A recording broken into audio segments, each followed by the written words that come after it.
I know you had a serious diagnosis a year or so back.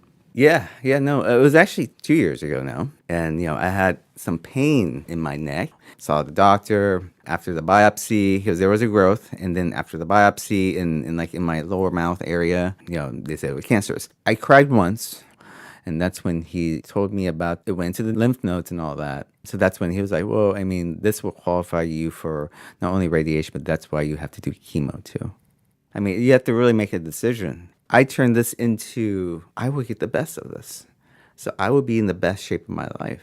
I will work out. And, I guess if we take a couple steps back, since graduating and from UCLA, and I just been very career driven at whatever cost. And nothing was ever good enough. If I got something, then it was like, okay, what's next?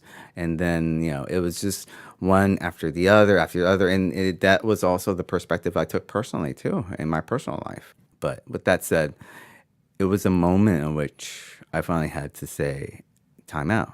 I took some time off, obviously had surgery, and just recovered. I laid there in the hospital bed. I sat there and thought to myself, after all this ambition, after all this selfishness, after all this pushing and wanting more and more and more, nothing was ever good enough. Who's here with me now? What do I have to show for right now? What's important to me? I just started reflecting and saw what made me happy. So that's what I mean sometimes when I say that it was the best thing that's ever happened to me because it finally made me stop.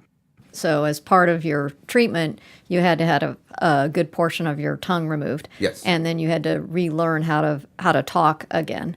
And what was that like for you? There was a recovery process, but me being me, I like process. I like to see change. So I took pictures every day. I recorded myself. I mean, I did everything.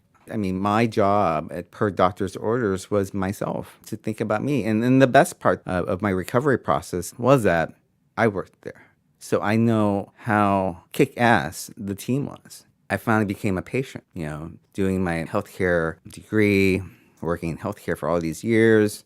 Everything was always theory.